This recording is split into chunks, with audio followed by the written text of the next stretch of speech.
People देव की यह कथा। एक बूढ़ा ब्राह्मण था। वह हर रोज पीपल को जल से सींचता था। पीपल में से रोज एक लड़की निकलती और कहती, पिताजी, मैं आपके साथ जाऊंगी। यह सुनते सुनते बूढ़ा दिन ब दिन कमजोर होने लगा। बुढ़िया ने पूछा कि क्या बात है। बूढ़ा बोला कि पीपल से एक लड़की निकलती है और कहती है कि वह भी मेरे साथ चलेगी। बुढ़िया बोली, कल ले आना उस लड़की को, जहाँ 6 लड़कियां पहले से ही हमारे घर में हैं, वहाँ 7वीं लड़की और सही। अगले दिन बूढ़ा उस लड़की को घर ले आया।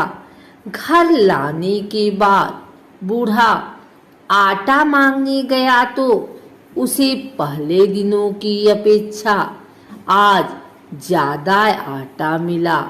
जब बुढ़िया वह आटा छानने लगी तो लड़की ने कहा कि लाओ माँ, मैं छान देती हूँ। जब वह आटा छानने बैठी तो परात भर गई। उसके बाद माँ खाना बनाने जाने लगी तो लड़की बोली कि आज रसोई मैं बनाऊंगी। तो बुढ़िया बोली कि ना, तेरे हाथ जल जाएंगे। लेकिन लड़की नहीं मानी और वह रसोई में खाना बनाने गई तो उसने तरह तरह के 36 व्यंजन बना डाले और आज सभी ने भर पेट खाना खाया। इससे पहले वह आधा पेट भूखा ही रहते थे। रात हुई तो बुढ़िया का भाई आया और कहने लगा कि दीदी, मैं तो खाना खाऊंगा। बुढ़िया परेशान हो गई कि अब खाना कहाँ से लाएगी।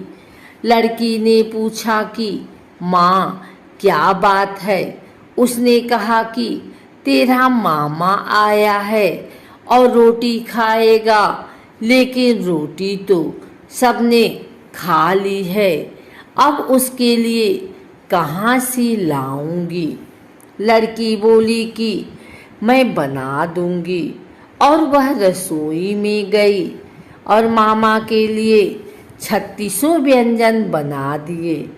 मामा ने भर पेट खाया और कहा भी, ऐसा खाना इससे पहले उसने कभी नहीं खाया है। बुढ़िया ने कहा कि भाई, तेरी पावनी भांजी है, उसी ने बनाया है। शाम हुई तो लड़की बोली कि माँ, चौका लगा के चौके पर दिया जला देना, कोठे में मैं सोऊंगी। बुढ़िया बोली कि ना बेटे, तू डर जाएगी। लेकिन वह बोली कि ना, मैं ना डरूंगी, मैं अंदर कोठे में ही सोऊंगी। वह कोठे में ही जाकर सो गई। आधी रात को लड़की उठी और चारों ओर आँख मारी तो धन ही धन हो गया। वह बाहर जाने लगी तो एक बूढ़ा ब्राह्मण सो रहा था। उसने देखा तो कहा कि बेटी, तू कहाँ चली। लड़की बोली कि मैं तो दरिद्रता दूर करने आई थी। अगर तुम्हें दूर करवानी है तो करवा लो। उसने बूढ़े के घर में भी आँख से देखा तो चारों ओर धन ही धन हो गया। सुबह सवेरे सब उठे तो लड़की को न पाकर उसे ढूंढने लगे कि पावनी बेटी कहाँ चली गई। बूढ़ा ब्राह्मण बोला कि वह तो लक्ष्मी माता थी। जो तुम्हारे साथ मेरी दरिद्रता भी दूर कर गई। हे लक्ष्मी माता, जैसे आपने उनकी दरिद्रता दूर की, वैसे ही सबकी करना। पीपल देवताओं का साकार रूप है। पीपल को जल चढ़ाने से देवता सकारात्मक ऊर्जा बढ़ाते हैं। पीपल में प्राण वायु बढ़ती है एवं प्रदूषण समाप्त होता है, जो एक दैविक कर्म है। पीपल पेड़ों में सबसे श्रेष्ठ माना जाता है। यहाँ तक कि भगवान श्री कृष्ण ने गीता में सभी वृक्षों में अपने आप को पीपल का वृक्ष बताया है। साक्षात भगवान विष्णु अथवा भगवान कृष्ण का ही स्वरूप है। अगर आप भी पीपल के पेड़ में दिया जलाते हैं अथवा पीपल की पूजा करते हैं तो भगवान नारायण की कृपा से आप पर अवश्य बनी रहेगी पीपल की कृपा। लेकिन आपको इतना जरूर पता होना चाहिए कि पीपल के पेड़ की कितनी परिक्रमा करनी चाहिए। पीपल पर जल चढ़ाते समय कौन सा मंत्र बोलना चाहिए, पीपल की पूजा सुबह कितने बजे करनी चाहिए इत्यादि पीपल के पेड़ से जुड़ी धार्मिक एवं रहस्यमयी जानकारी हम आपको प्रदान करते हैं।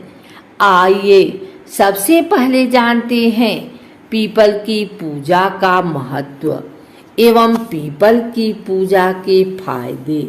उसके बाद हम जानेंगे कि पीपल के पेड़ की कितनी परिक्रमा करनी चाहिए। हिंदू धर्म में पीपल को साक्षात भगवान नारायण का ही स्वरूप बताया गया है। पीपल की पूजा करने का प्राचीन काल से विशिष्ट महत्व रहा है। पीपल की पूजा करने मात्र से भगवान नारायण एवं महालक्ष्मी की पूजा की जाती है। अक्सर लोग अमावस्या एवं पूर्णिमा के दिन पीपल की पूजा करते हैं। पीपल ही एक ऐसा अद्वितीय वृक्ष है जिसके नीचे गौतम बुद्ध से लेकर के विभिन्न ऋषि मुनियों ने अखंड ज्ञान प्राप्त किया है। पीपल के वृक्ष को देखकर हैरान होते हैं, क्योंकि पीपल का ही एकमात्र ऐसा वृक्ष है जो 24 घंटे ऑक्सीजन छोड़ता है। आइए जानते हैं पीपल की पूजा के फायदे। पीपल भगवान नारायण का स्वरूप है। पीपल में ही माँ लक्ष्मी का भी वास माना जाता है। पीपल के पेड़ में जल चढ़ाने के लिए विशेष बात का ध्यान रखना चाहिए कि सूर्योदय से पहले पीपल के पेड़ में कभी भी जल न चढ़ाएं। सूर्योदय से पहले पीपल का पेड़ देखना भी नहीं चाहिए और ना ही पीपल के पेड़ के पास जाना चाहिए। जब सूरज उग जाता है उसके बाद ही पीपल के पेड़ में जल चढ़ाना चाहिए। ऐसा शास्त्रों में उल्लेख पाया जाता है। सूर्योदय से पहले पीपल के पेड़ के पास जाने से अथवा पीपल के पेड़ की पूजा करने से, पीपल के पेड़ में जल चढ़ाने से, पीपल के पेड़ की परिक्रमा करने से घर में दारिद्र्य आता है। अतः सूर्योदय के बाद ही पीपल के पेड़ में जल चढ़ाना चाहिए।